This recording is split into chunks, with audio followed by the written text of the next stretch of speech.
আপনার গোয়াল ঘরের গরু হঠাৎ করেই ধরফর করে মারা যাচ্ছে, আসলে এইটার কারণ কি?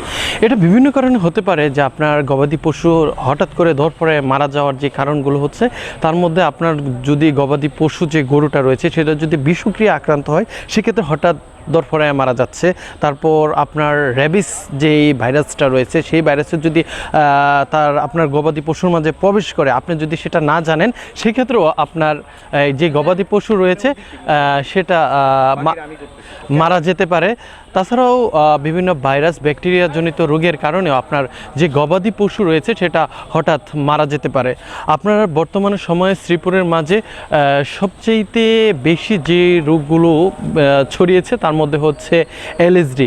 এলএসডি মূলত হচ্ছে একটা ভাইরাসজনিত রোগ। সে হচ্ছে বর্তমানে এই যে গত মে থেকে এপ্রিল মাসে যে শুরু হয়েছে, এই মাসে মূলত যে পরিমাণ রোগী আসতেছে তার মধ্যে বেশিরভাগ রোগী হচ্ছে এলএসডি আক্রান্ত। এলএসডি আক্রান্ত যে রোগীগুলো মূলত হচ্ছে এই রোগীগুলো আক্রান্ত হয়, তাদের মূলত হচ্ছে তাপমাত্রা বৃদ্ধি পায়, তাদের শরীরে গুটি বের হয়, কিছু কিছু গরু রয়েছে তাদের পা ফুলে যায়, খাবারে অরুচি হয়। এই রোগে যে গরুটা আক্রান্ত হয়েছে, শরীরে তাপমাত্রা বেড়ে যাওয়ার সাথে সাথে যদি শ্বাসকষ্ট হয়, সেক্ষেত্রে কিন্তু এটা একটা ক্রিটিক্যাল পর্যায়ে চলে যায়। সেক্ষেত্রে আপনি যদি আপনার গরুকে সঠিক ট্রিটমেন্ট বা প্রয়োজনীয় চিকিৎসা না দিতে পারেন, সেক্ষেত্রে আপনার গরু মারাও যেতে পারে। অনেক ক্ষেত্রে আমরা তাই দেখেছি, যদি শ্বাসনালীতে যদি এই গুটাটা হয়ে যায়, সেক্ষেত্রে অনেকাংশে এই গরুগুলো মারা যায়। তো সেক্ষেত্রে আপনার গরু এরকম যদি লক্ষণগুলো পান, আপনার সরাসরি উপজেলা যে ভেটেরিনারি সদর দপ্তর রয়েছে সেখানে যোগাযোগ করবেন।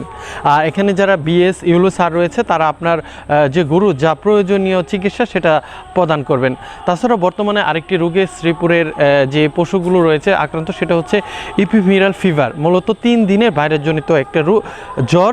এই জ্বরে আক্রান্ত হলে গবাদি যে প্রাণী রয়েছে তার শরীরের তাপমাত্রা বেড়ে যায়, খাবারে অরুচি হয়, হ্যাঁ, থুম ধরে থাকে, জাবর কাটা বন্ধ করে দেয়।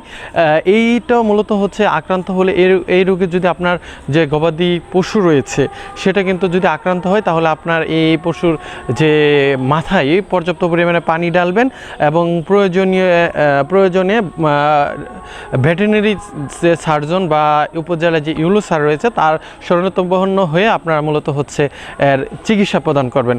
তাছাড়াও বর্তমানে আরেকটি রোগ শুরু হয়েছে, সেটা হচ্ছে এফএমডি। এফএমডি মূলত হচ্ছে ফুট অ্যান্ড মাউথ ডিজিজ। একটা ভাইরাসজনিত রোগ। এই রোগ থেকে বাঁচার জন্য আপনারা মূলত হচ্ছে আপনারা পূর্বে থেকে টিকা দিতে পারেন। আপনি যদি টিকা দেন, তাহলে আপনারা আশা করতে পারেন আপনার এই গবাদি পশু এই রোগে আক্রান্ত হতে পারে না।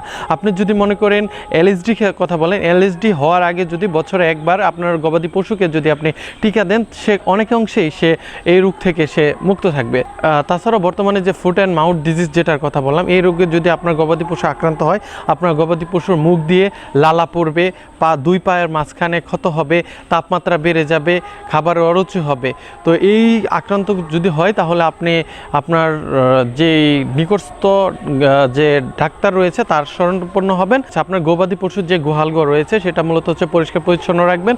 যে আপনার গোহাল যদি আপনার FMD foot and mouth disease দ্বারা আপনার গরু যদি আক্রান্ত হয়, তাহলে যেই গরুগুলো সুস্থ রয়েছে সেগুলোর পা পটাশ তারপর জীবাণুনাশক দিয়ে পরিচ্ছন্ন রাখবেন। সেক্ষেত্রে অনেক আপনার এই রোগ থেকে মুক্তি পেতে পারবেন। আরেকটা কথা আপনি বলেছেন প্রথমেই যে হঠাৎ করে দরফর করে কেন গরু মারা যায়, একটা সুন্দর একটা প্রশ্ন করেছেন। এই প্রশ্নটা হচ্ছে অনেক ক্ষেত্রে আমরা মূলত হচ্ছে আমাদের যে গবাদি পশু বলেন, ছাগল বলেন, প্রাণী বলেন, এগুলো মূলত হচ্ছে র্যাবিস জীবাণু দ্বারা আক্রান্ত হয়।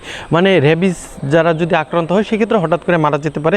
আর যদি আপনার গবাদি যে প্রাণী সেটা যদি বিষক্রিয়ার দ্বারা আক্রান্ত হয়, যদি বিষ পান করে, সেক্ষেত্রেও হঠাৎ করে কিন্তু আপনার মারা যাওয়ার সম্ভাবনা রয়েছে, যদি সেটা আপনি সঠিকটা পরিচর্যা না করতে পারেন।